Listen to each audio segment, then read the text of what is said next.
Let us start this prestigious Golden Jubilee monthly lecture series. We are at GIDS Institute on behalf of my faculty, staff, and the Board of Governors. I have the privilege of welcoming you all to our celebration of Golden Jubilee. And in the series, we have started several activities, academic activities here for the Golden Jubilee. We have started the monthly lecture series. We are going to have the annual seminar series of the Indian Economic Association in December 27, 28, 29. And we have also planned some other national level seminars on climate change. We recently held one seminar on sociology. Today we have gathered here to just to listen to the third monthly lecture, the Golden Jubilee series, monthly lecture series, which we have started. Today is the third lecture entitled as Fiscal Federalism in India from a Development Perspective. Before this, we had the first lecture was delivered on human capital and self-employment in India, an empirical analysis of different cohorts. It was delivered by Professor Saibal Kar. You all know RBI Chair Professor of Economics, Center for Studies of Social Science, Calcutta.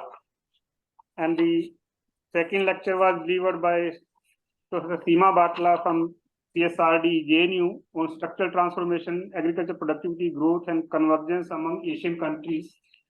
These two lectures were very, very interesting, and I am more than sure that today's lecture is on a very burning topic. Already, Professor Charan Singh and our other colleagues online, the discussion was this is a very burning topic, and this lecture is a very timely lecture we are going to have today. Before I give the dais to Professor Charan Singh to chair this lecture of today, I have the privilege of just briefly introducing Dr. Charan Singh. So Charan Singh is very well known. I don't need to introduce him, but as per our convention, I'll just briefly describe his personality. Dr. Charan Singh is the CEO of and founder director of EGROW Foundation. You all know EGROW is organizing very good economic lectures and other activities. So he's the key behind all these academic activities. He's also the non-executive chairman of Punjab and Sindh Bank. I'm glad to just inform everyone here, he just saved this Punjab and Sindh Bank as executive chair. It was almost on the death knell, and he single-handedly lifted the bank. We are very, very fortunate to have him today's chairing today's lecture, and we are going to listen to him. Earlier, he was the RBI Chair Professor of Economics at the prestigious Indian Institute of Management, Bangalore. So I was just reading his brief profile. Among other positions, Dr. Singh served at the board of NHB. Dr. Singh has published extensively in established journals and published a number of books. He completed his MPhil in Applied Economics from JNU, Jubilee, and PhD in Economics from University of New South Wales, Sydney in 1997. He followed it up with postdoctoral studies at Department of Economics, Harvard University from August 2003 to August 2004, and Stanford University from August 2004 to 2006. So he has a number of activities to his credit. I'll briefly introduce Professor Joseph, today's speaker. Although his CV is very long, I'll try to cut it short. Professor Joseph is the director, Gulati Institute of Finance and Taxation.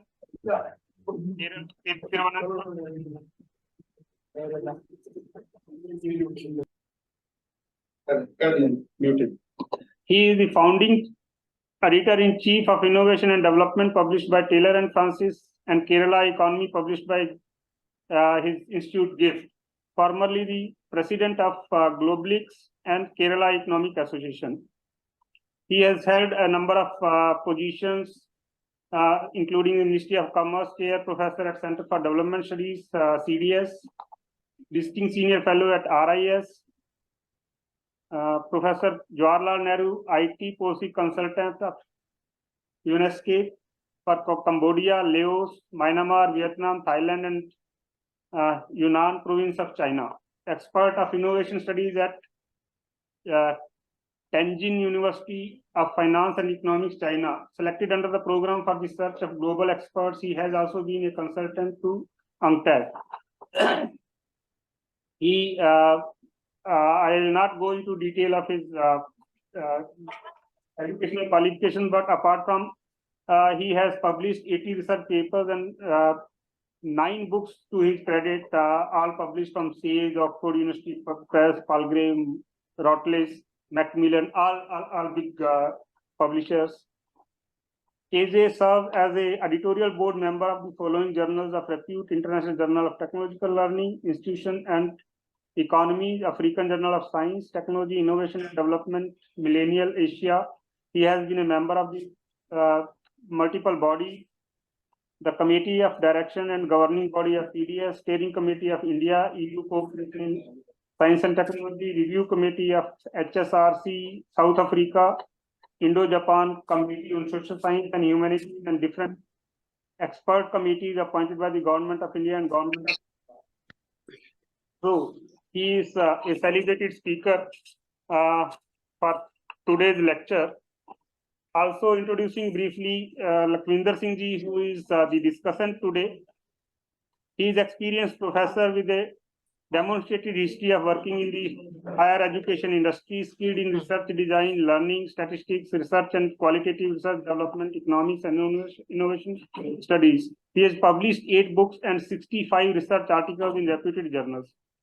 Founding editor of the Millennial Asia and International Journal of Asian Studies, published by Sage, New York. He also founded Center for Development Economics and Innovation Studies, Punjabi University. Strong educationist professional with a postdoctorate focus on development economics from Yale University, USA. So we have today star-studied speaker, discussant, and chair on the dais. And today's lecture is very contemporary on the fiscal federalism in India. I'll just say a few words, and then we have the best speakers there. So I don't need to introduce the subject very much, but this is a very burning topic. Fiscal federalism, it not only belongs to economics, political science, sociology, to the society as a whole. Today we talk of decentralization, we talk of giving financial powers to the state, and so on. I think this topic is going to be discussed in detail, and I'm very much excited to listen to today's speaker, Professor Joseph, and as well as the chairman of today's lecture, Professor Charan Singh, and very anxiously to Lakhvinder Singh Ji. All 3 of them, they are experts in fiscal policy, fiscal federalism. So now over to you, Professor Charan Singh. Just your introductory remarks, and then we'll have the today's speech. Thank you very much. Yeah, Charan Singh Ji. So thank you very much, Professor Pramod, for organizing this lecture, and congratulations for doing the series, a monthly series, very, very informative. And I really look forward to dissemination of knowledge, given that we have an online environment well developed during and post-COVID now. So must congratulate you and your institution for taking these initiatives. As far as the topic is concerned, firstly, it's extremely contemporary because, as you have seen, in the last 1 year, there has been a debate in the country on freebies and reveries. One state considers this as part of the ongoing heritage, while the other state is worried that this will bring in a very strong disease into their public finance. But where do you take it? And how do you really decide the origin of it? And how do you decide what is wrong, what is not wrong? And when you look at the way it started, from where it started, and the shape it took place is extremely complex. Where are its roots? In welfarism? Or there is political competitiveness up there? The topic itself is extremely relevant now because it's time for the 16th Finance Commission to be constituted. And every time the Finance Commission is constituted, one as an economist, the other as a policymaker, is always thinking, wondering, what are the type of issues this Finance Commission will be able to tackle? So when we started our planning in 1951, we actually had a two-tier system. We had the state and the center. And the simple public finance theory that we used to understand, expenditure has to be closer to the people. Taxation can be little far away, and therefore the center used to raise most of the taxes, and those used to be then getting distributed through the Finance Commission. At the center, we have been able to maintain a rhythm and frequency which is constitutionally provided, but at the states, many a time we have not been able to do that. As times passed by, we introduced the 73rd and 74th Amendment to the Constitution, wherein we were able to empower the third tier of the government, the local bodies. And as you can imagine, now nearly 30 years have gone by. That third tier is still not strong, and the data on the third tier is still not readily available. If we want to look at the statistics, we do have the central government budget, and we have the statistics available. We have the state government budget, and the Reserve Bank plays a crucial role in disseminating, after collecting, processing, in disseminating the information regularly on an annual basis. The Reserve Bank Bulletin analyzes the state finances on a far more frequent basis than just 1 year. But when it comes to the third tier of government, the local government, the municipalities and the panchayats, unfortunately, we don't have any data which we can compare across the country. I am aware in some states attempt is being made. In Karnataka, especially the World Bank is providing aid to standardize the budget making and come out with statistics. But for the country as a whole, we have a long way to go. While the third tier has developed, the data is lagging behind. Now the issue in fiscal federalism are emerging, and many issues that have emerged over the years. How have they to be sorted out? The last Finance Commission mentioned maybe we need a council which is constantly available all the year round, rather than the Finance Commission which only gets appointed every 5 years. Many complex issues can arise during the 5-year period. As I have generally noticed, after working at the IMF, forecasts don't even last a quarter.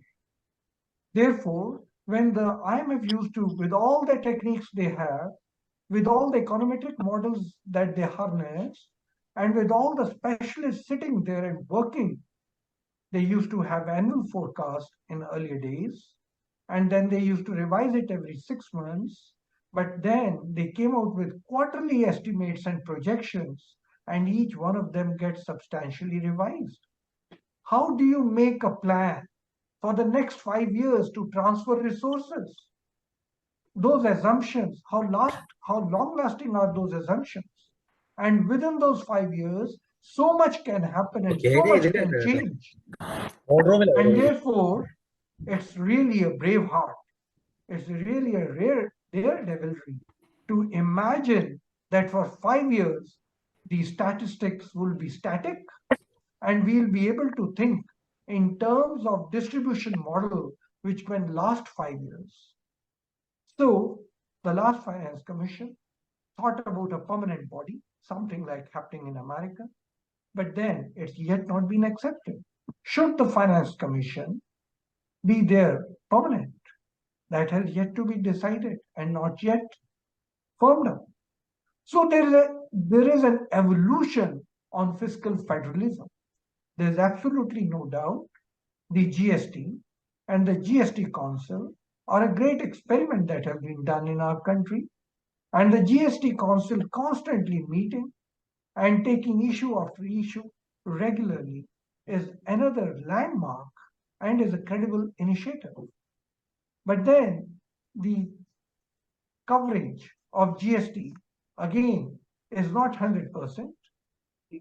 And the items that have been excluded from GST or the purview of the GST Council are important. There are many burning issues. Such a diverse country with different economic scenarios in each part of the country coming out with a single Finance Commission visiting the problems every 5 years is probably a challenge. In such a complex scenario, where some states are still agri-dominated, others have industry, and some have services, hashing out the issues in an equilibrium manner with equity is not an easy task. So, Professor Pramod, the way you have selected your panel today is itself a very big achievement. We have Professor Joseph, our keynote speaker from Kerala, entirely a different sort of an economy, highly literate, well advanced. And then we have the discussant from Punjab, where once Punjab enjoyed the highest per capita income, but has been slipping down the lane very, very rapidly. And the professor from Punjab, which was a highly dominated agriculture economy. Still, economists believe that agriculture is the sector which needs to be emphasized, is these days falling apart on the economic front. So these are the two contrasts, and the choice of your speaker and the discussant, I must congratulate you, is going to bring it up so beautifully. So without taking any more time, I would now invite Professor Joseph to deliver his keynote address, followed by the professor from Punjab, Professor Lakwinder Singh, to discuss that before we open the house for general questions. Professor Joseph, please. Thank you, Dr. Charan Singh, who is chairing this session and set the background for a discussion in an eloquent manner. Professor Pramod Kumar, Director, GIDS Institute, for initiating this lecture series at a particular juncture in the development of your institute. Professor Lakwinder Singh, my great friend and close associate, we communicate on a regular basis, and I have great appreciation for his understanding of the fiscal issues in the country, and particularly with respect to Punjab. And needless to say, about the choice of our chair of the day, who with his vast experience with RBI, then with IMF and other institutions, and also with IIM Bangalore, it was very evident his grasp of the issue, the manner in which he has set the context for this discourse. I must thank Professor Pramod Kumar for inviting me, for sharing my thoughts on this issue. And I must at the outset confess that, as Professor Charan Singh rightly said, the problem, although it is most contemporary and highly relevant, the manifold directions and dimensions of this problem cannot be tackled in a, I would like to say, something like 30 to 35 minutes lecture, which I aim at. But nonetheless, I am very sure that with our collective wisdom, at the end of this lecture, maybe it may go up to our discussion, may up to one at 5 o'clock or 5:30. We will be in a much better position and raise issues for further exploration. And this is important, particularly at a juncture wherein we are expecting the appointment of the 16th Finance Commission, and the decisions of the Finance Commission indeed will have its implications on the manner in which the fiscal federalism, the kind of trajectory that fiscal federalism in the country is going to take, and its implications on the development of the economy. But before getting into my job, I must congratulate GIDS Institute on the time of their golden jubilee year, 50th year.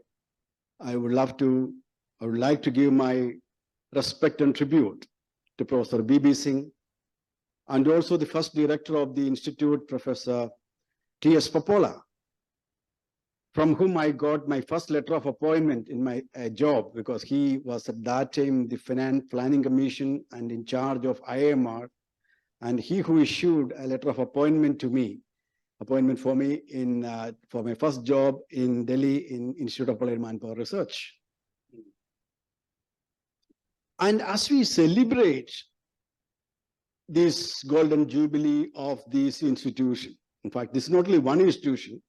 In fact, I'm sure it might be the golden jubilee year of a large number of institutions, sister institutions, ICSR institutions, which were started in the early 70s, including CDS, Institute for Economic and Social Change in Bangalore, GIDS Institute, among others. And I might, since I myself belong to this or a beneficiary of the great institutional or the organizational innovation by the pioneers of our institution builders like V.K.R. B. Ravu, Professor K.N. Raj, B.B. Singh, and among others, I think this is also a time for us to reflect upon where do these institutions stand today as we celebrate our achievements. And we must also take this occasion to deliberate upon and articulate what is our future for these institutions. And I'm sure that's not my job to do today, but I thought I myself, in fact, Dr. Charan Singh was also one of the beneficiaries of this institution. I remember he came to CDS for his MPhil from Reserve Bank of India. And we are all somehow or other the beneficiaries of this institution. In fact, the great thinkers have been created from this set of institutions. From our own institution, I can list a galaxy of them, in fact. And that will be true of other institutions as well. Anyway, now the point is, my job is not to discuss that. My job is to discuss about fiscal federalism in India from a development perspective. That is the topic that we have taken for today's deliberation. And the word development perspective is indeed taken with it is not accidental. It is with a purpose. I think most of you will agree with me that we Indians today are there are many reasons for Indians to take pride in. In fact, recent Chandrayaan that we have been celebrating. And if you think about the way in which G20 was concluded, well, not concluded, it has been taken place in this country, there is no parallel. In fact, G20 happened in many different countries prior, but I don't think that the manner in which it was conducted in a highly decentralized manner. I think in Kerala itself, there were many different locations in which varied issues were discussed. And I think no state was left behind in the whole process. And I'm also inclined to believe that there was no G20 that has been so successfully articulated Southern perspective as well as Southern capabilities and Southern concerns. And also, more importantly, we are today consider ourselves, we are in fact the fifth largest economy in the world, and by 2030, we expect to be the third largest economy in the world. And in our political leadership, the Prime Minister has actually put a tall ambition of making India a developed country by 2047. Well, I think it is, as our former president, much respected President Dr. Abdul Kalam said, it is criminal not to be ambitious, and India is ambitious. And we all know that the road ahead is indeed rocky. We are today with a per capita income of something of the order of 2,250, and we are a kind of lower middle income country. From here, we have to get into a middle income status that needs India to raise our per capita income, according to the World Bank, to something like $4,095. And from there, we have to move to a developed country status by crossing the per capita income level to something like $12,700 according to World Bank data as it stands today. And we know that going by the other middle income countries, there is an insurmountable task that many of the today's middle income countries are tapped in, like middle income trap. And we will have to have our own strategies to address these problems. At the same time, this is basically, we are talking about per capita income, and when we are with per capita income, in fact, conceals more than what it reveals. And when it comes to, say, for example, India's position with respect to multidimensional poverty, we are one of the topper in terms of poverty, and it ranks 140 out of 156 in global gender gap index, and rank in terms of SDI is 132 out of 191, and with respect to SDG, the rank is 121 out of 163. What I'm trying to say is that while we are trying to be ambitious, and we should be, there are a number of hurdles that we need to overcome to become a developed country or a middle income country, and the middle income trap, and so on and so forth. And it is in this context, in fact, our honorable finance minister, our honorable Prime Minister made a very interesting statement. He made a statement as press quoted like, when states grow, India grows. So what I'm trying to say is that a chief minister turned prime minister, and he could not have been more perceptive. We could not have got a more perceptive prime minister who has been a chief minister of a state, and he visualized that if India needs to become a developed country, in the whole development process is not cooked in Delhi, but the whole development process, be it poverty alleviation, be it gender inequality, be it sustainable development goals, it is to be cooked by the recipe is actually with the states, and the chef is in the state, not so much in the center. Now, it is in this context that, in fact, we need to deliberate upon when you are having a number of states and a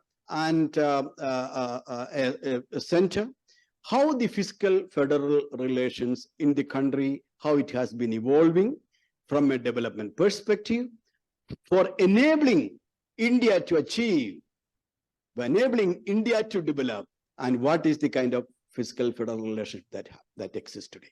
So when we are talking about the fiscal federal relationship, Professor Charan Singh has rightly indicated two important pillars of that. One, he gave a wonderful setting for the Finance Commission. And secondly, he talked about the GST. In fact, I may add one more. I know there are many more aspects can be brought in the lecture that we follow. I will be dealing to begin with Finance Commission. Then I will take up another issue of FRBM, because Fiscal Responsibility and Budget Management Act, that is actually a central legislation that has induced the state to behave in a manner that will enable us to achieve faster growth and stability. And the third one, I will be dealing with the goods and service tax, which was introduced in July 1st, 2017. And to begin with, in fact, I was asked for a PowerPoint. In fact, my colleagues here are so much, all of them are so busy with all these aspects. When I asked for this thing, they were giving me tons of tables. I thought if I come with a PowerPoint, all of you will be lost in these numbers. So, and we will be, I don't think that we will be able to focus discussion. So I purposefully avoided. In fact, I have a tons of tables on my table, but I thought instead of, if I put those, I think the discussion may not be as effective as it ought to be. So I'm going to be very brief, but highlighting certain issues in a manner that will enable us to kind of take the discussion forward. In the whole process, in fact, my idea is not to argue for any particular state or incidental references may be made to Kerala, that is rather accidental, not because to show anything. And in fact, our discussant is there, and each one of you are welcome to bring in other states' experiences. Now, when you're talking about fiscal federalism in our country, in our fiscal federalism, the term actually doesn't appear in our constitution. In fact, our constitution, in a recent lecture by one of my own classmates and Jammu and Kashmir finance minister who delivered the Foundation Day lecture in Center for Development Studies last week, he made an interesting remark. He himself is an output out of these ICSR institutions. And he made a remark that if people were so concerned about plagiarism in 1951, the manner in which we have taken ideas and paragraphs and statements from Government of India Act 1935, we would have been in trouble. In fact, today we are very much concerned about plagiarism. The PhD thesis, and our time when we were submitting PhD thesis, there was no plagiarism test. Today you have to get into turn it in, you have to just check everything. And if you do this to Indian constitution, there would have been a real problem. The point which he was trying to drive home is that Indian constitution was very much has drawn so much from the Government of India Act of 1931, which in fact gave a federal setup to the state. Until then, it was basically a unitary approach. And that particular Government of India Act was very much not so much for protecting the interest of the states or the provinces, but it was quintessentially an act aiming at the interest of the colonial ruler. And when that got translated into a marriage between the center and the states, this marriage was never happy. Regardless of the party in power, this center-state financial relations were always a contentious issue. Having said this, I must also say that the democratic power of India, the ability of the state to recognize the heterogeneity of the country and its diversity and to protect the interest of all concerned was very much evident from the state's commitment in forming the Finance Commission, the first Finance Commission in 1951. And these finance commissions were essentially having the duty of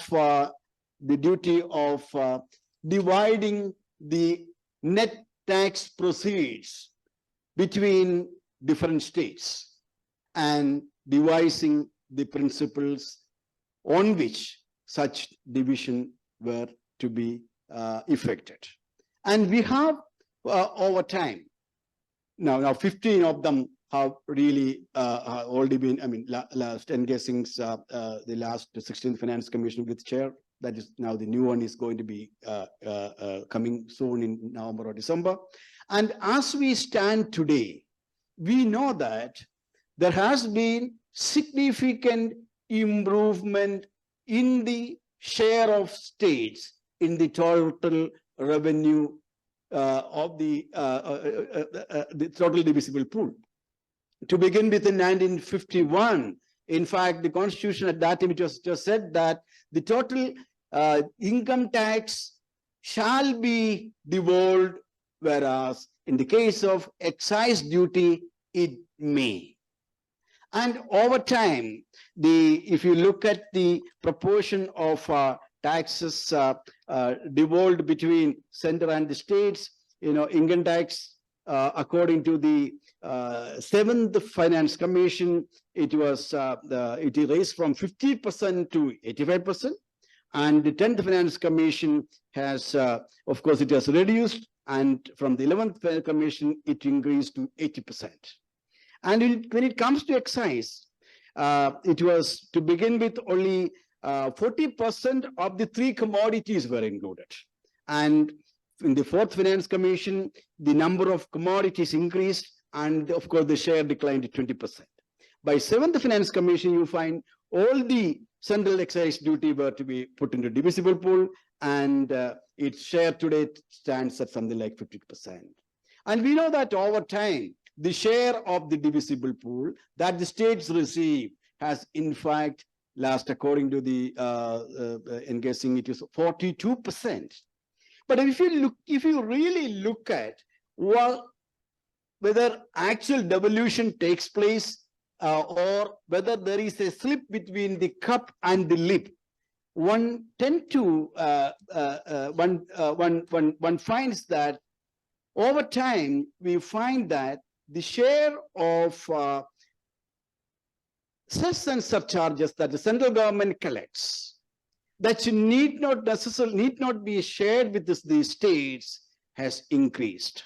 For example, in the year 2009-10, it was just 6.4%. In a matter of 12 years, according to the 2022-23, the share increased almost fourfold to something like 23%. And of course, out of which you have to give an allowance for almost 4.4% in terms of the GST compensation cess.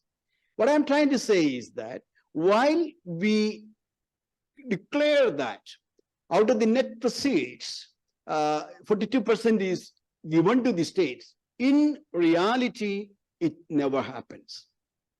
And also, the net proceeds, how it is arrived at, despite different CAG report raised for it, that still remain a black box. Another point which we need to argue, which we find, is that these finance commissions have been highly committed towards vertical and horizontal equity. When you talk about vertical equity, in fact, engaging 15th Finance Commission made a very interesting statement. It says that in India, the states put together, I repeat, account for something like 62.4% of the total expenditure, whereas their share in the total revenue is a little over 37%. That's a clear indication of the states which our Prime Minister himself acknowledges, the states who are supposed to cook our, they are the chefs to make the developed economy, develop India, their entitlement to revenue is only 37%. And it looks like when the center is having 62%, that essentially means that the social marginal product of a center spending is presumably higher than the states. I don't know whether there is an interesting issue, in fact, for some researchers to look into and examine whether, if at all, there is the social marginal product of spending by the center. Of course, I know that center spending on defense is very important. These are very important matters. But at the same time, when you are talking about development from a development perspective, when you are talking about health, education, agriculture, and related matters, in fact, the states have an important role. And here, this vertical inequality which prevails, which is staring, if we were to kind of look at when we really want to achieve what we want to achieve, the states needs further strengthening. Another point which I would like to look at, and if you look at the Finance Commission awards over the years, I'm inclined to believe that, our policy has always been a benevolent father, or a benevolent husband. We have been very much concerned about the less developed countries. We ought to be. And so much so that if you look at the performance of states in terms of what they have been receiving from the center, I will take the example of Kerala. Kerala today is a state with the highest HDI, which is number 1 in SDG, and their startup ecosystem is actually receiving much acclaim at the national and global level. And if you look at Kerala's share, it was almost 3.9% in 1995-2000, that is 10th Finance Commission, and according to the 15th Finance Commission, this share is only 1.9%. This share almost halved. And there is no state which has got, say, for example, Karnataka, there was a marginal reduction, Tamil Nadu, there was a marginal reduction. But the point I'm trying to say here is that the idea of the strategy of only carrots, how long we can continue with it? Or at least, should we not have a system of rewarding performance?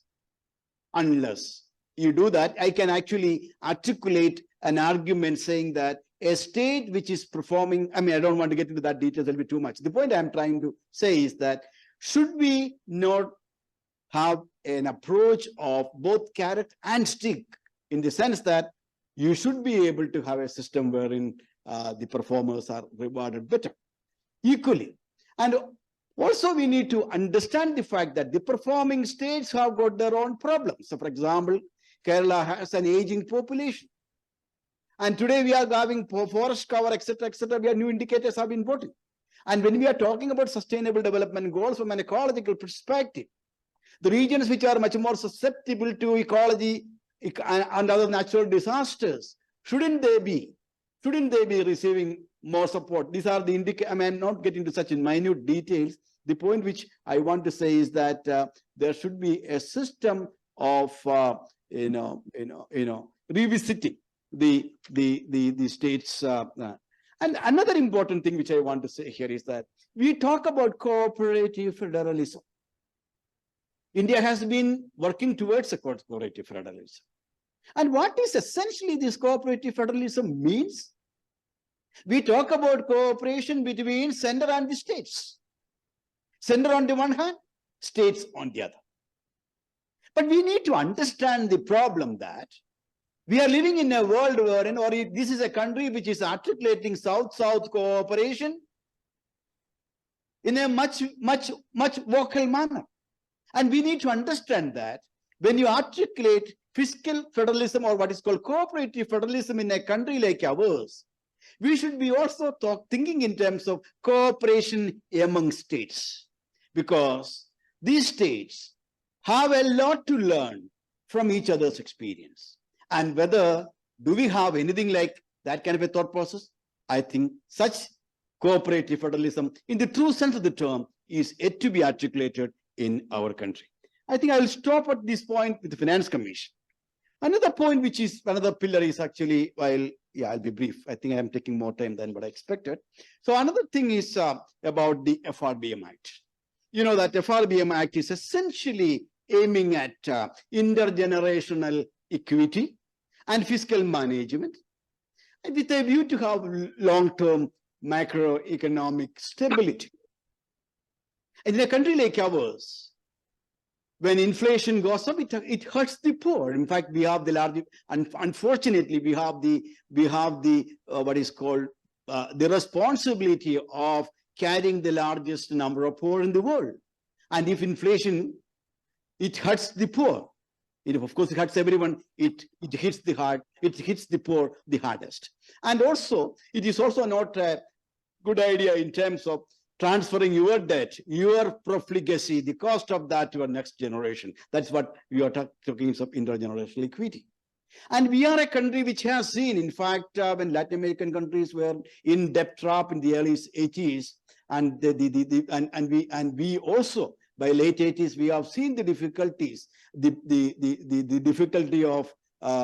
difficulty of fiscal crisis, and we know that the fiscal deficit was, and we are a country which had to take the last resort of pledging our gold, and country was essentially concerned about ensuring fiscal stability. And you know that the fiscal deficit in the country was only 7% in the 80s.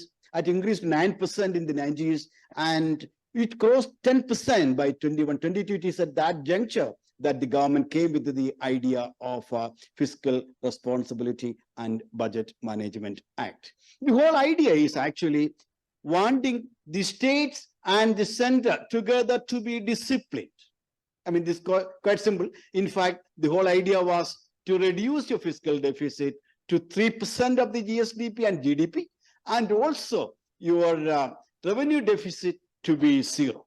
And initially, if I look at the data, in the initial years, we have been fairly good at managing. For example, in the year we have 2003-04, we have the outstanding liabilities of all the states was something like 34.5%. And it came down to 22.5% in 2014-15, 22.6% in 2013-14, 22.5% in 2014-15. Actually, 2015-16 was the lowest, for 24%. It came down from 34.5% in the initial year in which FRBM Act was enacted. In a matter of 10 years' time, it declined to the 24%. Thereafter, it has been going an upward trend.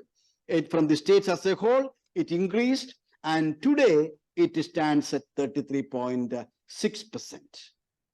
And this is when it comes to fiscal deficit as a proportion of GSDP, in the year which was initiated, it was 4.6%, and it declined to 2% in 2012-13, and thereafter it has picked up. Today it stands at 3.8%.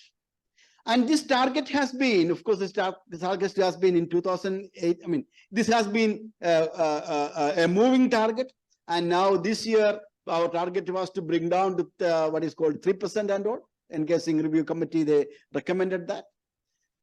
And today, if you look at, as far as center is concerned, the last budget, the fiscal deficit was of the order of 6.4%, and the idea is to bring the fiscal deficit to 5.9% in the next year.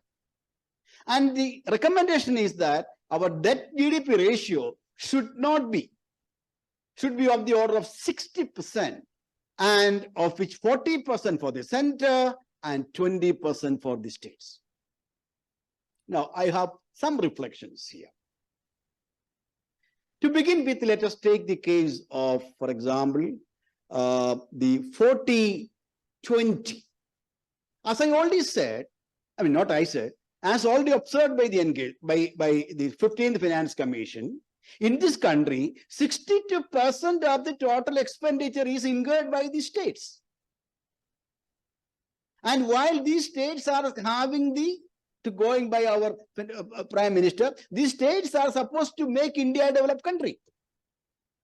And when it comes to borrowing, the center has got 40% and state has got 20%. I don't know what is the economic logic of that. Why not? Why can't it be equal? That is point number one which I wanted to ask. Now, coming to the whole idea of FRBM, 3%. Now, we know Kerala got now 0.5%, little higher because of and also conditions come. Okay, you do power sector reform and you take 5% extra, whatever, these kinds of things are there. Now, the point which I want to ask myself is that when you are articulating a debt GDP ratio, or when you are articulating what is called a fiscal deficit as a proportion of GDP, what actually you are talking about is in terms of what is called a preventive measure, I would say.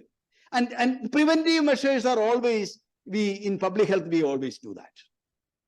But when it comes to fiscal aspects, I don't know whether there were any very, very, very profound health economists were influential in making this. In fact, I would like to see the whole problematic in a very different way. In 1956, Professor Richard Nelson, in his PhD thesis, came with the idea of what is called low-level equilibrium trap, defining what a developing economy is. A country remains less developed because of their ability to save less, because their because their income is less, their consumption is less, their saving is less, their ability to invest is less. And no country in the world has actually, no country has been able to record any remarkable growth without what is called the investment. And if you don't have your savings, you have to depend on other savings. And it is that actually we are talking about borrowing. Its fiscal impact on the stability of the economy or otherwise depends quintessentially on not so much what you borrow, how you borrow, actually what you make use of your borrowing. If you are able to borrow, for example, 10% of the GDP as borrowing, and that borrowing is made into a use which brings something like 5% more return than the debt that you have to, the interest that you have to pay. Why should you prevent someone from borrowing? So I would like to say that in today's world where India needs to invest, India needs to invest.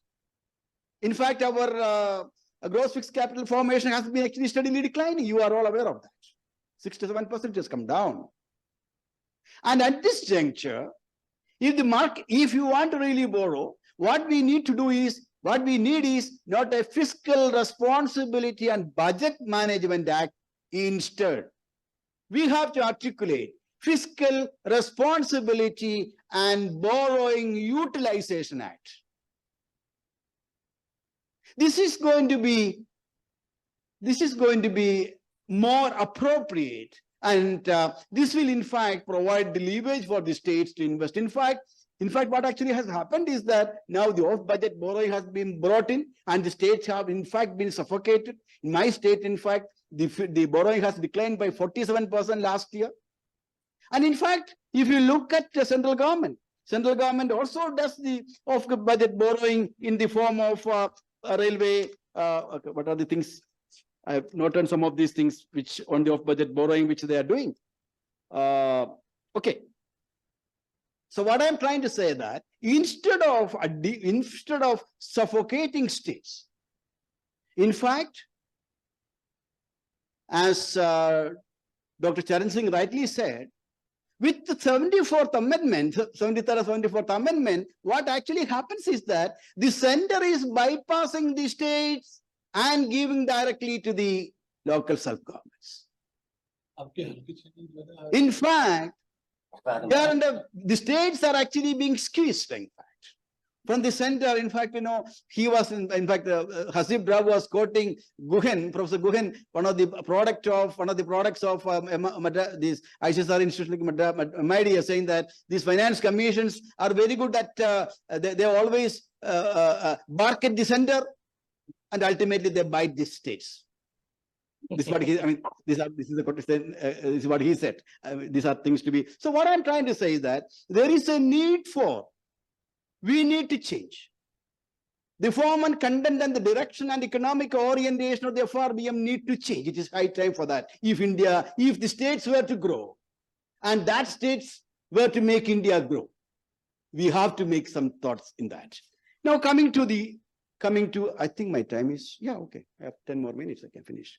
Let me come to the GST. When you are coming to GST, in fact, GST is an institutional innovation of the first order in the tax regime in the country, in fact. And each country, in fact, my institute, we are actually consulting, we are actually providing advice to Brazil, where they have a much more complicated system. In fact, we do conduct a meeting with them, not to say it's a friendly advice. These are things which I'm inclined to deviate. Because under IPSA, we are supposed to share our ideas each other. Anyway, let me not get into that deviation. The point here I'm trying to say is that when you are talking about GST, this is in fact a remarkable institutional innovation. It was introduced with great expectations. It will be reducing cascading. It will be making India one country, one nation, because I can again go back to my own studies. In the case of electronics, why country was divided, and that was how it was adversely affecting the scale of our TV companies. And when it opened up, all the TV companies, all the Onidas and Videocons and all, they were all operating like regional monopolies. And when country got opened up, they all washed out. One country, one nation that enables them to reap economies of scale and scope. And it was expected that it will be making the system more efficient, that it will raise our tax GDP ratio at least by 2%. And it will raise the economic rate of growth of the economy. And in fact, India, I must say that it was not implemented overnight. After 17 years of deliberation, so many committees looked into. And it was actually what we were actually being able to bring what is called an Indianized GST paradigm. Each country, because GST is not a homogeneous animal. Each country has its own form of GST. And we have, in fact, been successful in bringing out an Indianized paradigm. And in this Indianized paradigm, it has got point number one. It has got it was a true reflection of the democratic ethos of this country. In fact, Sri Arun Jaitley, a first-rate statesman, the founder of India's GST in that sense of the term, it was done in such a way that we have a GST council, and it was envisaged that every decisions will be by deliberations. And in fact, so far in this country, not a single voting has happened. And in fact, it must stand as a testimony to we must salute our politicians for all the states and state. This is a major achievement. But having said this, there is an inbuilt inequality therein, because the center has got 1/3 voting, and the states put together has got really remaining on that. That's urban. And at the same time, we know that how this was brought about. GST was brought about by amalgamation of a number of taxes which both states and the center used to impose. And of course, both state and the center has forgone their taxing rights. In fact, an estimate by Arvind Modi committee has made that while the states have forgone something like 52% or 52.8% of the total tax revenue, what the center has forgone is only of the order of 37 or 38%. So at the end of the day, when we really had a commitment that there is called a revenue neutrality. The post-reform, the revenue will be ensured. That was a commitment by the central government to the states for foregoing their taxes. And to have this, to ensure these, various reports, in fact, various committees have looked into this matter. In fact, if you look at the recommendation of Arvind Subramanian committee, it has said that the tax rates at that time, think of if it is a one rate, the tax rate for the center should be 7% and it should be 8% for the states. And in earlier committee, something like 13th Finance Commission, they argued that it should be 5. 13th Finance Commission recommended that CGST rate should be 5% and SGST should be 7%. Because the states have forgone more. But ultimately, when we came down to the end of the day, it turned out to be that story of what that, that the kindergarten story of that monkey dividing the bread between two puppies, whatever, I mean, two cats. So ultimate division was between center 50% and SGST 50% and CGST 50%.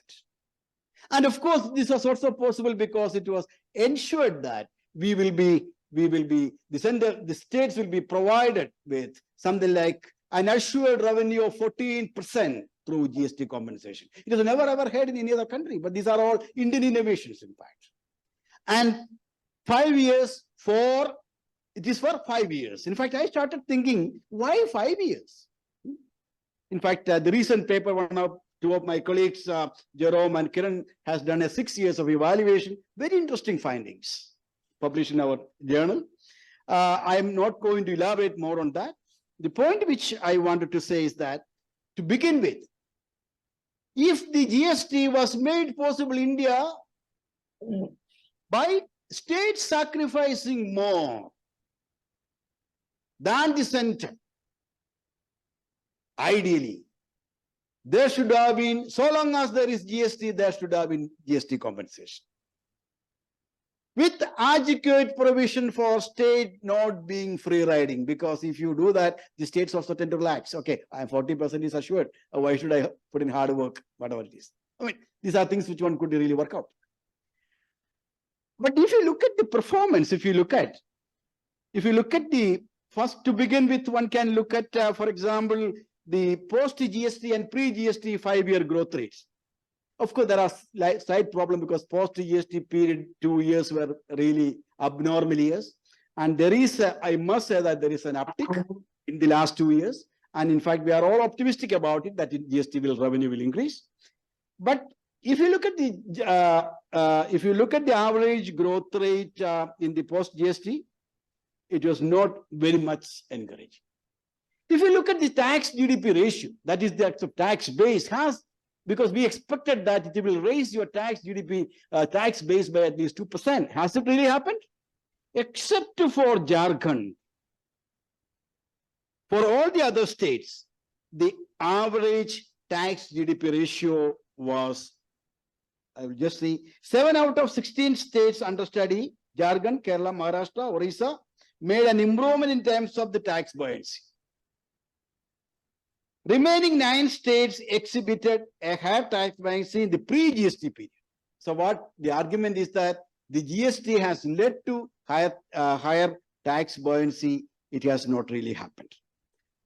Now, the point I'm trying to say, and also if you look at, they have also estimated the protected revenue and the actual revenue during the last 6 years.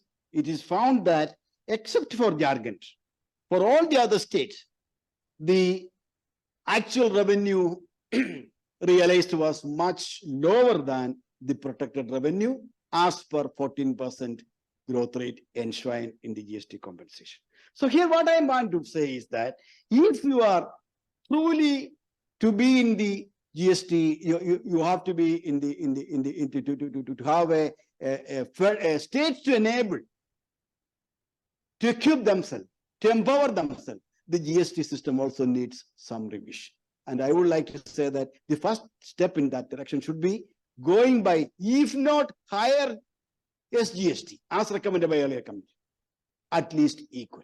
At least, it should be, as recommended by the earlier commission, there is reason that the SGST should be higher than CGST.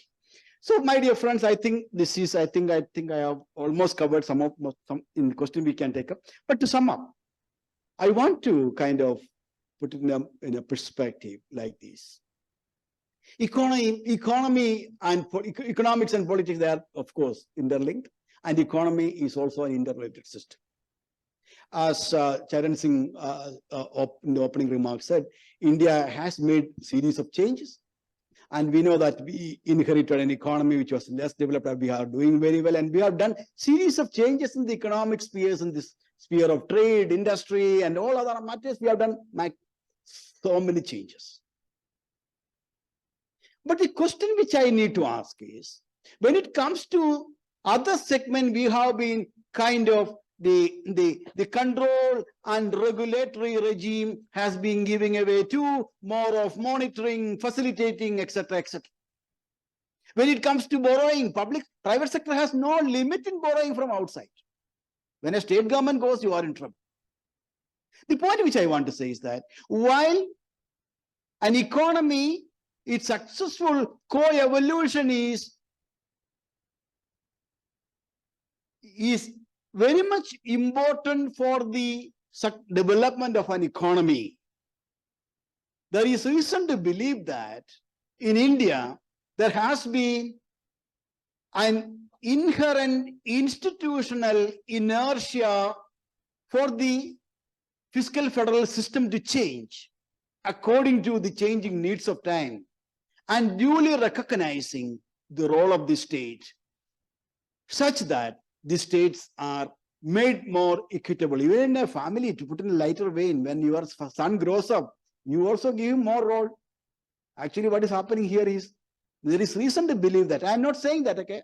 These are all, I'm trying to say that, there is the need for some rethinking and some kind of better articulation of the needs of the fiscal federal relations, if we are serious in terms of making India a developed country by 2047. Thank you very much for your patient hearing. Thank you, Professor Joseph. You've really covered a vast canvas. And as I was expecting, you have brought in various contentious issues, and rightly so. It's a very complex scene, and things have changed dramatically over the years. You have touched upon various aspects which need to be focused upon. I totally agree with all of them that you have said. There are concerns. While the Fiscal Responsibility and Budget Management Act looks very clean exercise, there have been challenges in terms of the issues that you raised, tax buoyancy, and you raised the issue of debt and debt management, burning issues. And I think the Finance Commission and India's fiscal federal structure has to pay cognizance to all this. So I totally endorse your concerns. These are many. And now I would really like to listen from Professor Lakhvinder, who's a dear friend and who I know has worked extensively on fiscal federalism and on Punjab. So over to you, Professor. Thank you very much, Professor Charan Singh, for your nice remarks as a chair. Dr. Pramod Kumar ji, Director, GIDS Institute for Development Studies, Professor Charan Singh ji, Professor KJ Joseph, Dr. Shikha Singh, other participants, ladies and gentlemen.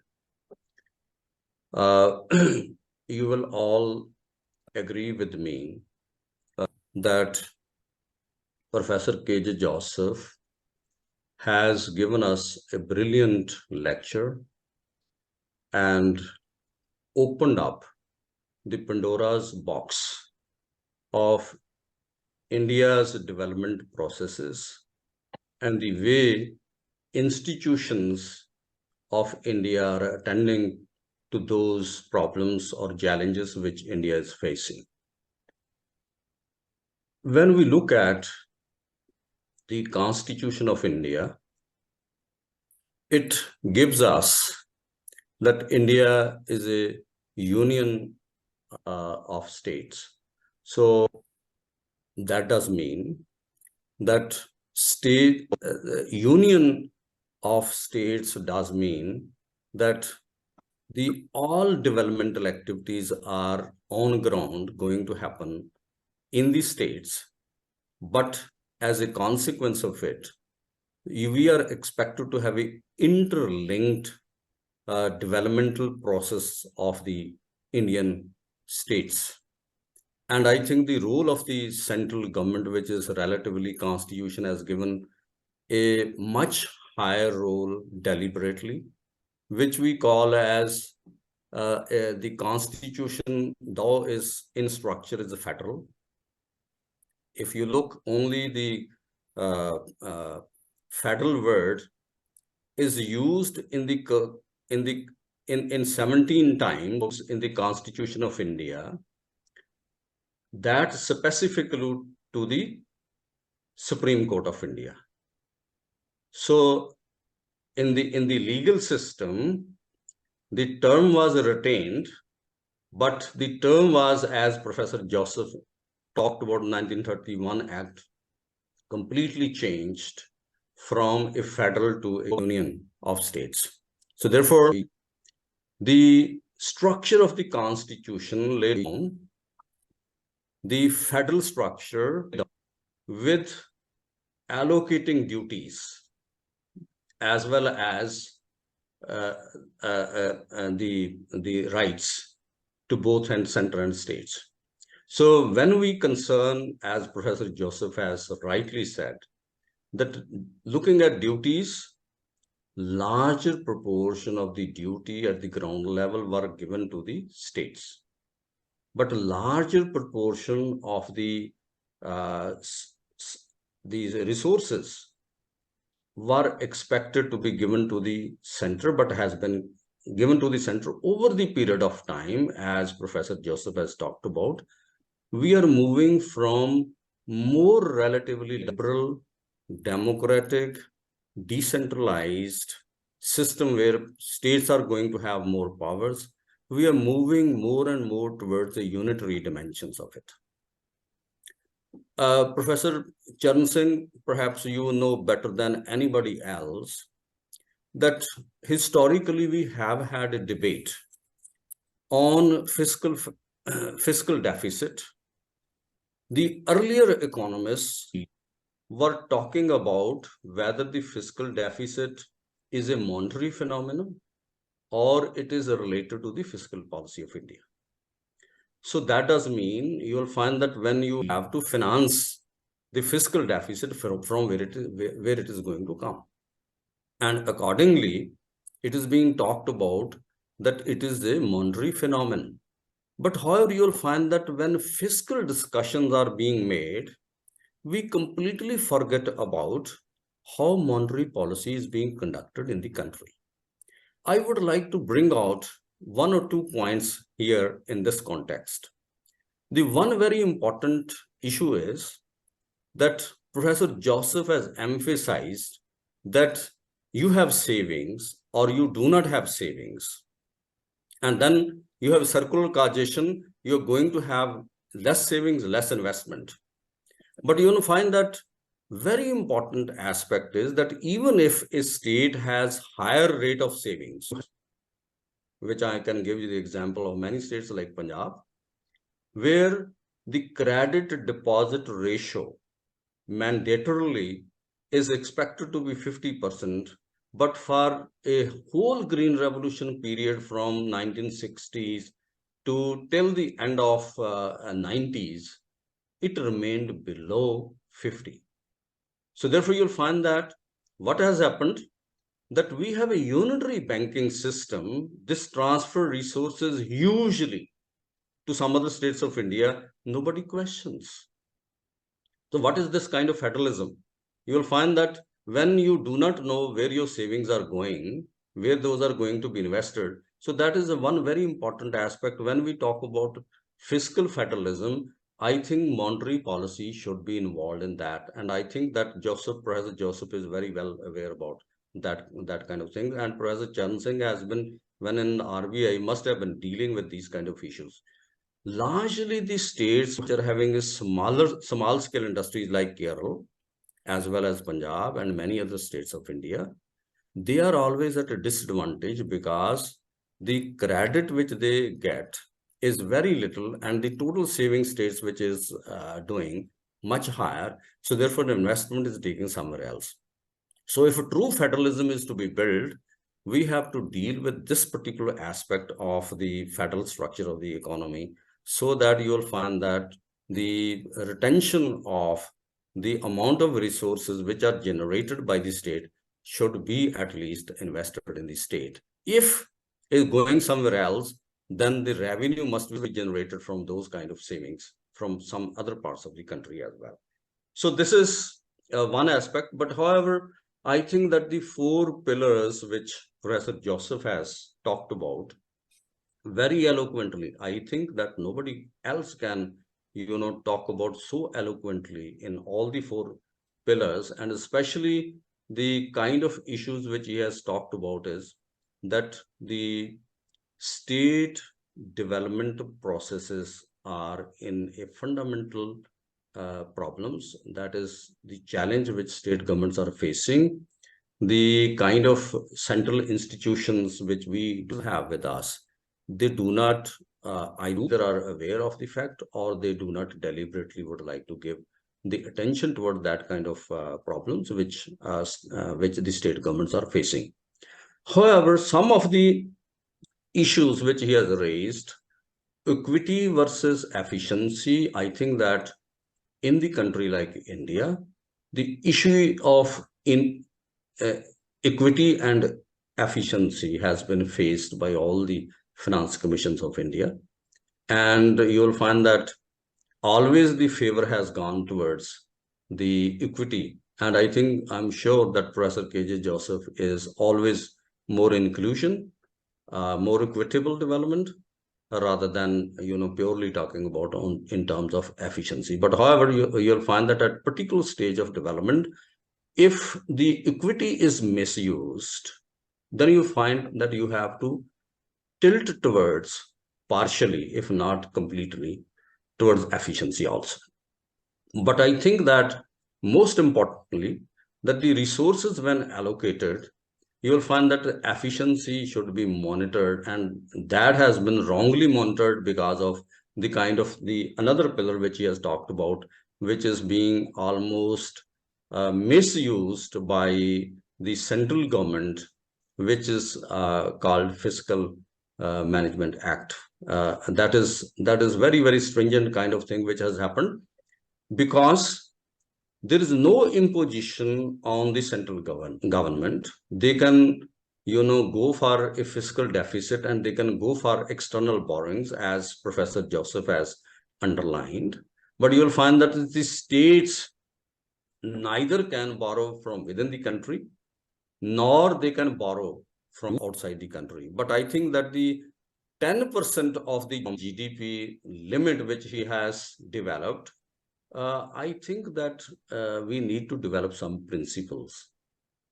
This number is, looks very big one, because in the case of, if state is going to be debt trapped, you will find that largely borrowing, perhaps going towards the interest payments rather than, going to be having a real investment in the states. So that is also a very, very important issue which we have to look into, that when you are raising this limit to 10% is very important. I think we all are agreed with this, with you, and especially I myself is agreeing that there is a expected borrowing limit to go up. But what should be the principles on the basis of which these limits of 3.5% to we have to go to 10%? So that is the kind of thing which we have to look into very carefully. Now, a very, very important issues which you have raised, especially you'll find that there is a contradiction to my understanding that from the last 30 years experience of India's economic development and more, 33 years now, we have moved from a decentralized state development oriented system to a homogeneous market oriented globalization system. Now, during this process, the whole institutional system has moved towards a dominance of the central government, and the amendments in most of the laws, rules, and regulations, and the decisions which normally the union government is taking without prior permission of the state governments. I think that is a fundamental where you'll find that the unitary element is turning out to be dominating one, and where you'll find that some of the states of India are relatively getting huge amount of the kind of degrowth process which is occurring. For example, some of the states like Punjab, if for example you are you are giving some permissions to import food grain production, you are expected to, you'll find affecting the prices at the local level, and the whole peasantry is going in trouble. And you'll find that when they are in terms of increasing their costs, but their income is not rising, and if you'll find that their earnings are becoming lower and your dependence on borrowings keep on rising, and you are going to be ultimately debt-trapped kind of individual family system, you'll find that that is this decision of the central government. So I would like to argue here, you'll find that a very contradictory kind of development which is taking place, that on the one side, the 73rd, 74th Amendment talks about decentralization and allocation of resources. Third tier of government is to be made stronger. But what has happened?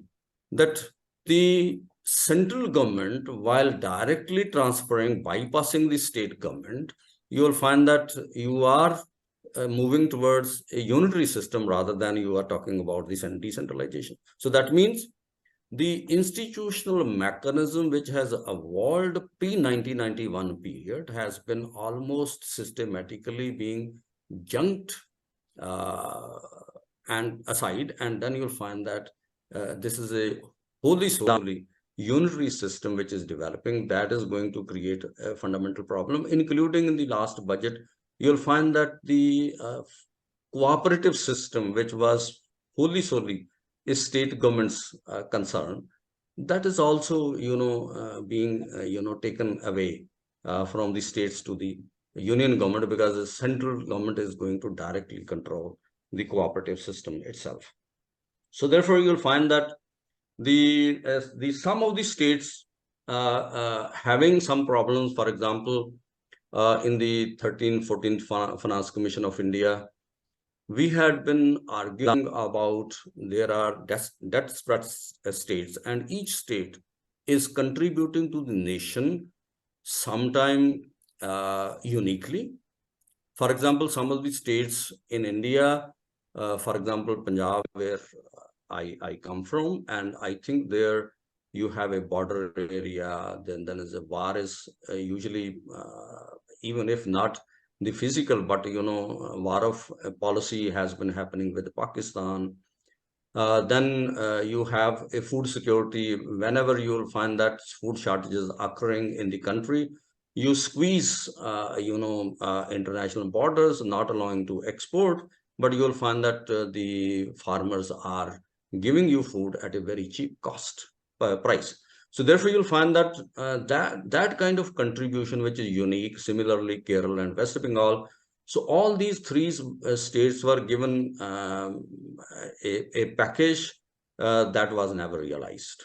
And I think that is the kind of concerns where you'll find even some proposals of the Finance Commission to attend to the problems of the state governments were never, later on when Finance Commission is submitting the report going away, and you'll find that the central government form a committee, which a committee have their own conditionalities.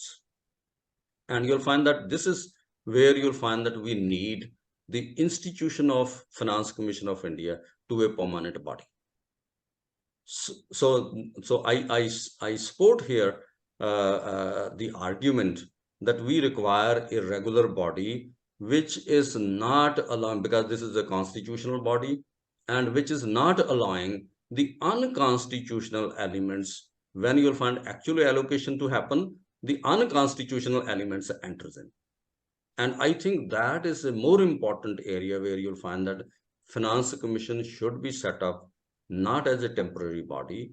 It should be a permanent body. Maybe one has to design or redesign the way it has been formed, as well as the number of people are involved, how many people should continue, and how those will be replaced, like the Election Commission of India or Supreme Court judges are being appointed.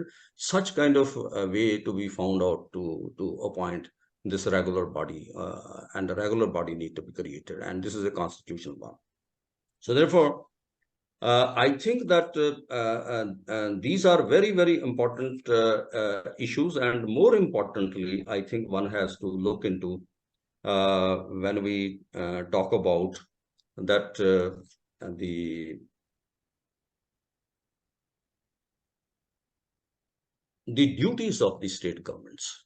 I think that the principle of allocation of resources must be designed while looking at duties. And I have recently looking at the provisions of the duties even. You'll find that recently the government of India has assumed 100 duties, and you'll find that reduced state government's duty to 56, 57. So that is a kind of justification is being made that more resources should rest with the union government rather than more resources are going to be transferred to the states. But in actually in actual manner, you will find that the duties are relatively more of the states, because states are going to develop. And even if whatever the kind of responsibilities the central government is taking vis-a-vis states, I think that is the anomaly, because the states are different in terms of language, culture, productivity, and many indicators, even HDI, as has been counted by Professor K.J. Joseph. If there are huge amount of differences are existing, you'll find that one size will not fit all. The central government schemes which are being developed are not going to fit at all. The second very important aspect which I have pointed out to whenever I represented the finance commissions in the meetings, I have been asking that why Finance Commission is not looking into two kinds of cadres which has been developed in the central sponsored schemes and the state government's staff.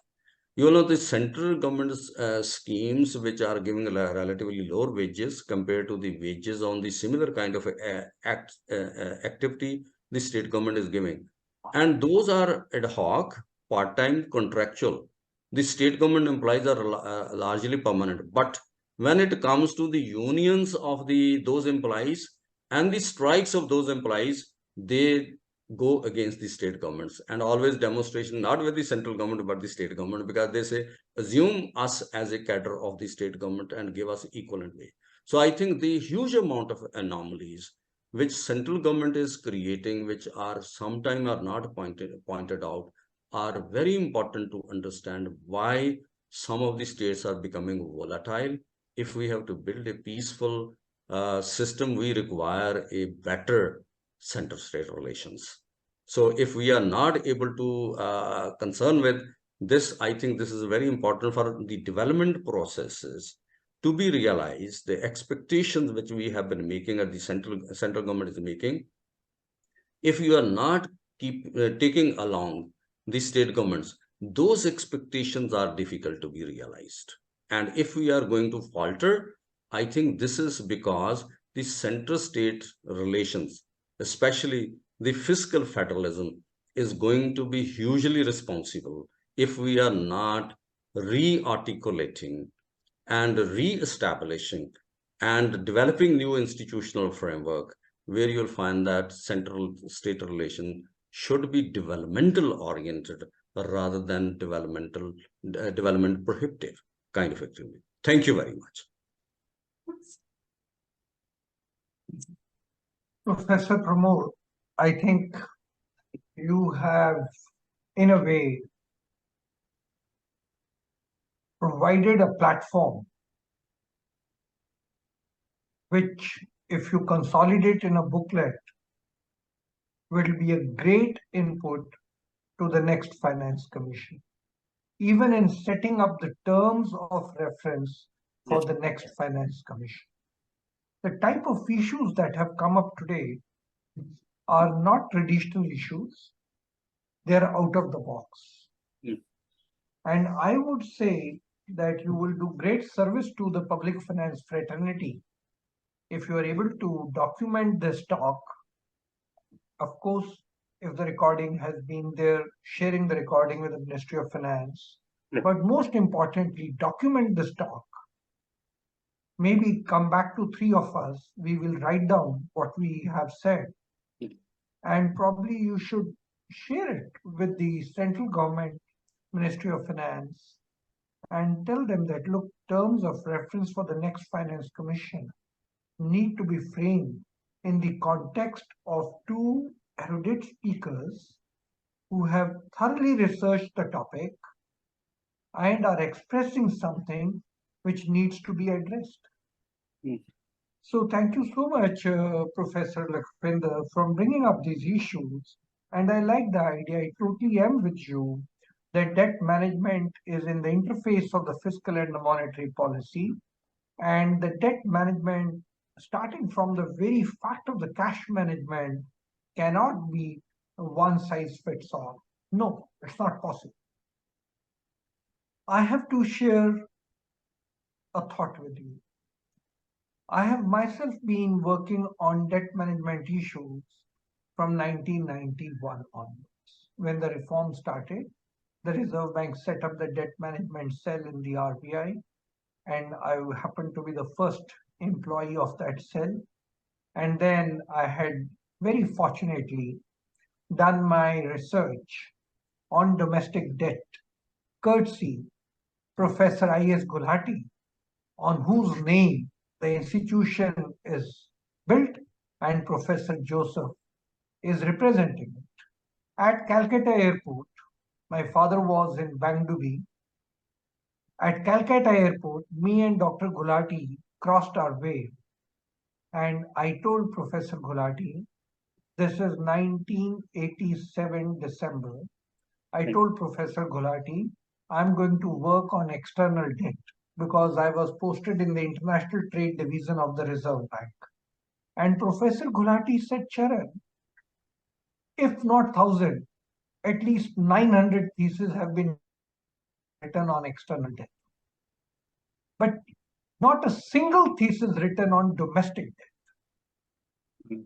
Why don't you write on domestic debt? Now that was earth-shaking for me because I had not thought of domestic debt. I had only been thinking of external debt. But then Professor Gulati was at CDS, and he guided me, held my hand. Professor Krishnan, the then director, held my hand, and Chiranjeev Singh, professor, helped me. And I wrote a thesis on internal debt. At that time, the only good thesis, good for that matter, none, actually the only thesis was by Professor Gopalakrishnan, who was at National Institute of Public Finance and Policy, and Professor Chalaya had done some work on domestic debt.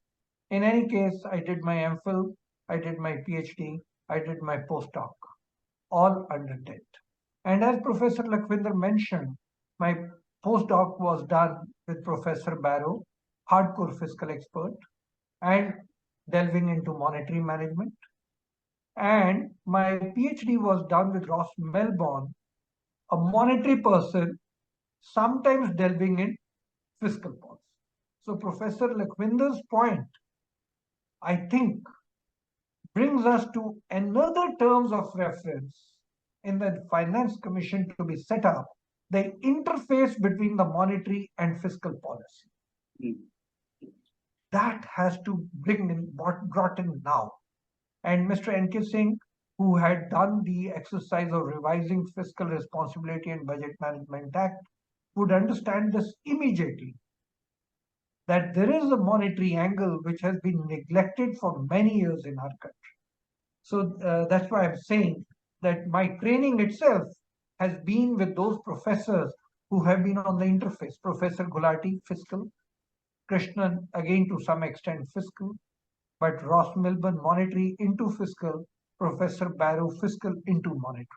So I think this is something new which we need to delve on.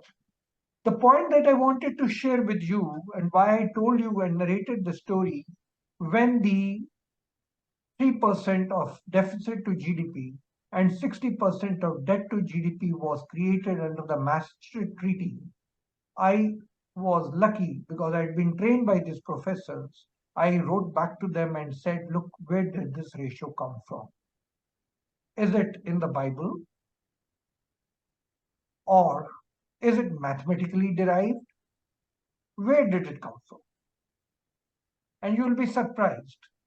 I was told it's not come from either a robust mathematical derivation or from any gospel book. So it was invented out of nothing. And this was applicable to the Maastricht Treaty, highly advanced world.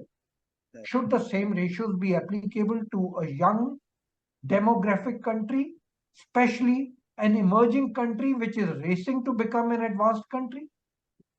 I'm not sure. And I think that is why both the speakers today will serve a very important, by raising this issue, actually have served a very important purpose. And this should be factored in the terms of reference of the next Finance Commission. What is the sanctity of the gross fiscal deficit and debt ratios, which are now being touted as golden fiscal rules by the Western world? And the same Western world which made us swear in all the conditionalities of borrowing that we did by these ratios, which have no scientific basis, easily trespassing when a crisis hits them. That point of time, neither they nor the institutions which they have formed ever remind them of the sanctity of these ratios. So I think the Finance Commission, the next Finance Commission, will have to delve as to what are the right ratios for fiscal policy and what is the golden rule. Now, the point that I'm trying to emphasize under this second point that I'm making, that the golden rule which is applicable for the advanced countries in normal times may not be applicable to developing countries in normal times, especially that developing country which is adding 1 million workforce in its population every month. It's not easy.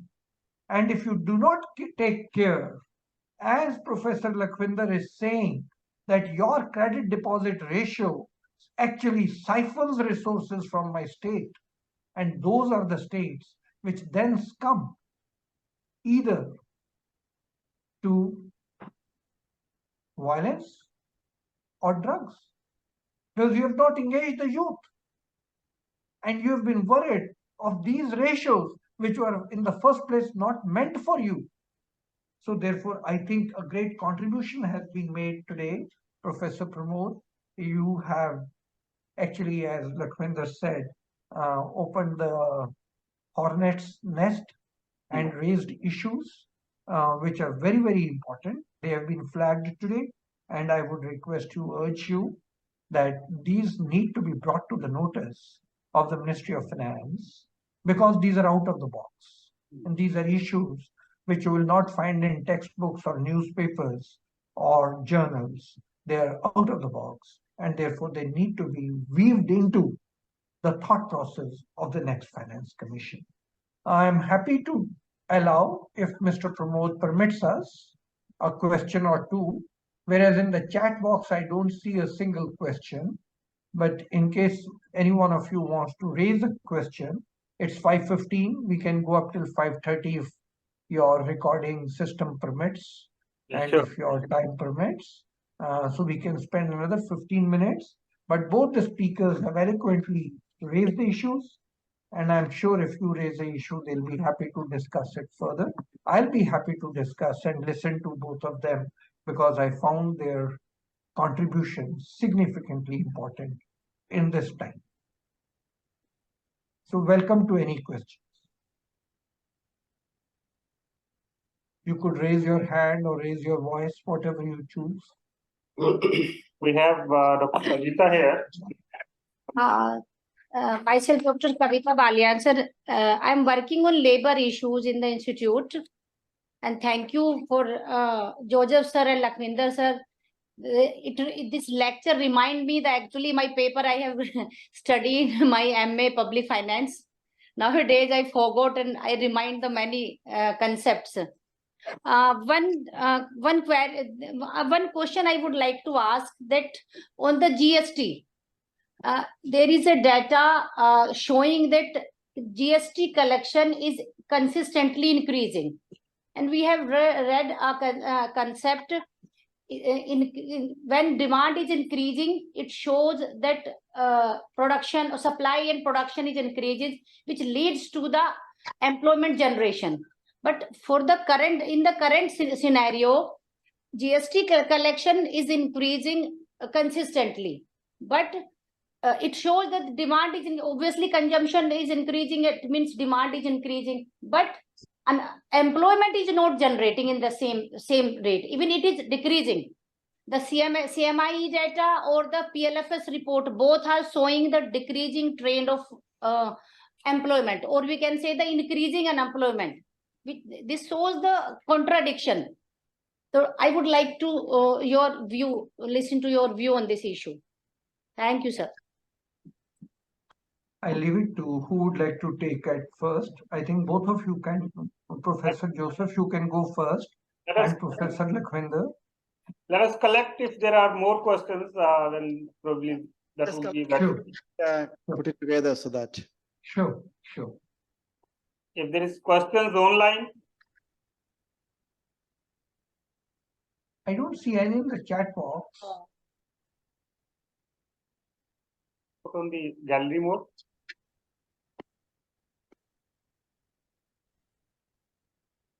I think a lot of people have left. There were much larger number online.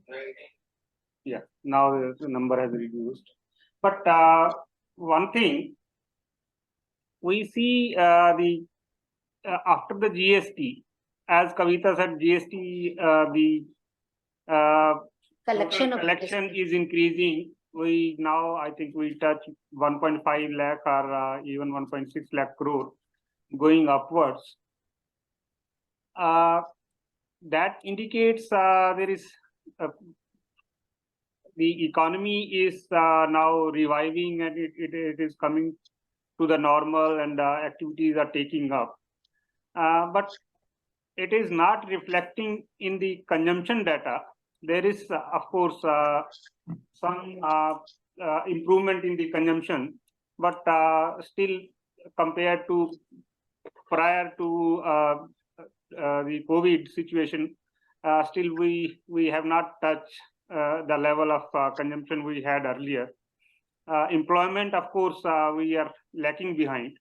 But the question basically is during by bringing the GST, initial time it has taken up a lot of business, the small business, especially the like in UP, if we talk of informal sector, where a lot of small units they closed because of COVID. Before COVID, it was the Notebandi and then GST and then COVID. How much it has the GST system, the change of GST system has helped to the informal sector. If either Dr. Lakhvinder or Joseph has any any of the study in the literature is known to you, and employment is the very gray area. What is the solution? Do you think with higher amount of GST collection, is it going into investment? We see the freebies. Freebies are increasing not only from the state, but also by center, and especially during the election period. Whatever collection comes, it is just being distributed in freebies in exchange of vote. I don't know how much it translates into vote, but is that affecting the real investment and employment, which is not taking up? Just a clarification. Okay. Yeah, let's take these two questions, and I would request both the speakers to be brief because we are already at Very 5:21. interesting questions. In fact, why in the employment front it is not really getting reflected? Because you presume that there is a kind of GST revenue growth. Now, let us take the last 6 months. Okay, before that, let me just, if you look at absolute amount, that is what the newspaper reports. That is, as economists, we should not be carried away by that. Okay, point number one. If you look at the pre-GST tax GDP ratio, we expected that we will be having at least 2% higher. But I already said that, we have a problem in terms of these 2019, 20 and 2021. Basically, they were bad years because of the, because 2 years we had the problem of particularly 2021. This is the COVID problem. If you look at the average P-GST GDP ratio, I think in all the states, the post-GST GDP ratio is actually lower. And if you look at when people, newspapers say that, okay, we are getting 1.5, last 6 month situation, if you look at what is the state budgeted estimate, according to CAG data, we expected that first 6 months we will be getting 9.5 lakh crore. And what we got so far is 6.62 lakh. And out of this 6.62, 1.57 lakh is by Maharashtra, almost 25%. For instance, Punjab expected 23,000 crore. What they have collected first 6 months is 11,000. Kerala expected, so what I'm trying to say that these numbers which say that GST is doing wonderful, please take it with a spoon of salt. But I'm still, I'm very hopeful that it will be picking up. That's what I feel, because there are a lot of problems. I didn't want to elaborate on all that. We have got an IGST settlement, according to our earlier study with Anita, one of my colleagues. We found that 2.4 lakh rupees remaining in the IGST account clearinghouse, neither used by the center nor used by the states. Charan Singh like person, a management man, would ideally tell the government, why the hell this liquidity is kept in idle? Why can't you distribute it? Because we are all craving for money here. Why can't you distribute in 42, 58%? You also take, you distribute. Why don't you keep it? You can always adjust this later. 2.34 lakhs rupees is a lot of money. And during the last 6 to 8 months, I understand that GSTN is working fairly clearly, but I don't have a recent data. But I'm trying to say that these are poor management, in fact. So this is about the point which I want to say, that the GST has actually raised the revenue. Take with us. This I'm just taking the GST data from the CAG data first 6 monthly data. Now, coming to the informal sector, I'm inclined to believe that the way in which we, because of course there's a lot of good thought process has gone inside. What actually happens? You have got the economy, we are already a dualistic economy. You have incentive to join the GST. You can have a decision, okay, either enter there or not enter. If you enter, you will get your input tax credit. Suppose, for example, Professor Lakundar is a big man and I am an informal sector man.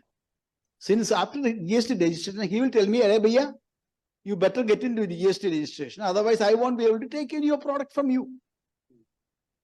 Because if I'm not a registered man, he cannot take input tax credit." So, as far as I am concerned, I have two options. Either to work with Professor Lakundar Singh, a big man, as a subcontractor, I work with him, or I work in my own circle of parallel systems. Say you have the Rath market, that you have all these parallel systems. Yeah. So I am yet to see there is incentive. Now the question is that GST implicitly assumes that there's no check post. It essentially it implies that everybody is craving to pay tax. But we know that in this country, tax someone will pay only if and only the last minute, only you will get into the jail, or then only will pay tax. Now, in such context, I'm inclined, this is we need to do it's only a hypothesis. I'm inclined to believe that this informal segment, which is not paying the tax, might be growing, because otherwise, of course, that now we have to really work out the pros and cons of getting into the GST system or keeping away. So I'm inclined to believe that in Kerala, for example, we are a consumption state. We were expecting big benefits. We are still waiting for that benefits. Even today, our last 6 monthly collection, if you really look at my finance minister, when I gave, our last 6 month collection is only 15,000. And we have expected 43,000. In our budget estimate is 43,000. Now we have only 15,000. What we have realized is half yearly is only 35%. 1/3 only. It's actually, we are in trouble. The economy, we are just paying, somehow we are paying the, so what I'm trying to say is that when I go to the shop, I have a lot of small stories. When I went after my house maintenance, repair, I went to buy something. This fellow, earlier I told him, give me only GST bill. And for getting GST bill, you have to wait. You have to go inside, get the GST bill. The business is actually happening non-GST completely. And when I first time look, I told Baba, you give me only GST bill. After all the work, I wanted some 4 mirrors. When I went over there, he gave a cut and all. He gave me. I told. Then I gave this bill to the taxman.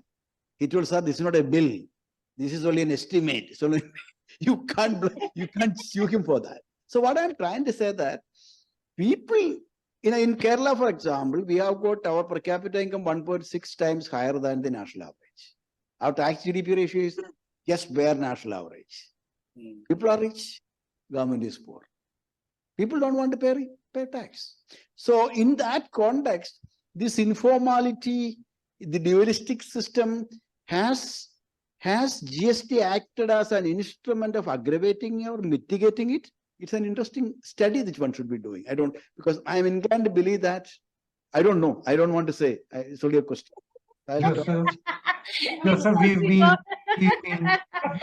2 hours into the discussion. To undertake a study. Yeah, Joseph. Golden Jubilee year. This can be an interesting study, in fact. Yeah. Thank you. So, Professor. Employment aspect, Professor Joseph.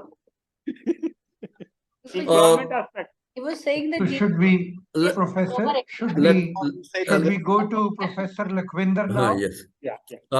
Yes, thank you, Professor Charan Singh. I think that the employment front if we look at the sectoral elasticity of employment, output employment, so that does mean that over a period of time, as output increases, employment is shrinking, so elasticities are falling. So some of the sectors like agriculture is going near 0% elasticity of employment. So similarly, industrial sector is also very low, and services sector is going very low. So the production structure, which is going on, whether slow or a faster rate of growth, employment generation is relatively very low. Yeah. So when you talk about that consumption aspect, if you look at the figures of household indebtedness in India, that has tremendously gone up. That means financing of consumption is being done while borrowing. So households are getting indebted over a period of earlier, the household savings considered to be very important, but nowadays the household borrowings for financing consumption is very important. So I think if you link both together, that why consumption is rising, if rising, and then why employment is declining, employment is declining. So that is the kind of link you have to look into it. I would like to raise a question which perhaps haunting me for over a period of time. For example, given the digital technologies, when GST collection is being made by the central government of both the share of the central as well as of the state governments, and then the allocation are being done even if efficiently with a 3 months lag period. Why this is so? Why today, Dr. Charan Singh, you have a digital system, a penny of tax raised, if 50% is expected to go to the state exchequer, why it is going to the central government? So this is an extreme form of centralization. You are saying that all states should depend upon the resources. If you delay the payment 3 months to 6 months, which usually happens in the recent past, the state is on the brink. State has to borrow from RBI to substitute the revenue which you have already have, and you are paying the rate of interest. So I think this center-state relations are thoroughly need to be looked into, and the new finance commission which is going to be appointed, the terms of reference should be radical compared to the previous times. Thank you. I totally agree with both of you professors, and the terms of reference certainly need to be revised, and I think they need to be revised if India has to position itself now as a country which in 25 years will be amongst the top 3 countries. This system, given the terms of reference of the Finance Commission, has served us well for nearly 75 years, but now we are in the Amrit Kal, where everything is being revised and relooked, and we want to have a growth trajectory which is going to take us into their different orbit. The Finance Commission's role has to be also revised and relooked.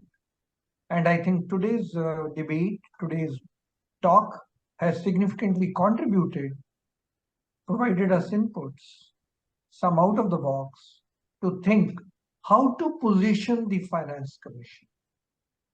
Even the last bit in the question answer, where in the digital world, if we can allocate resources and distribute at the point of origin, why should a state be told to go for ways and means advances which incur interest rate? So therefore, the link between the monetary fiscal and its implications on the fiscal have to be very carefully examined.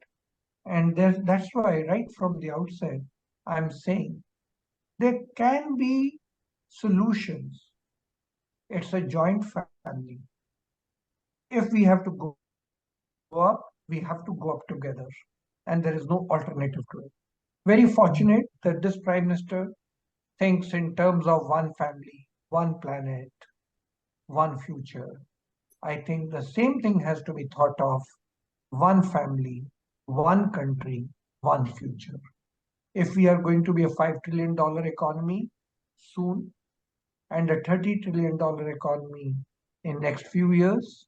It can't be that the Mumbai economy or Chennai economy or Bangalore economy are going to rise 6 times or 2 times. It's going to be all of us who are going to be rising 6 times or 2 times. The point then is that the planning has to start from the 73rd, 74th Amendment. 30, 35 years is long enough after an amendment. And that is, I think, where we need to think. If the country's GDP is going to double, the common man's per capita income has also to double, and not on an average. Each one should feel it. And that can only be done if an extensive research goes behind the next Finance Commission. So with that, I want to thank you, Pramod, for organizing this. I want to thank both the speakers for spending time and delivering such a provoking talk today. And I want to thank the participants for their patience and asking questions to enrich the discussion. Thank you very much. Thank you, sir.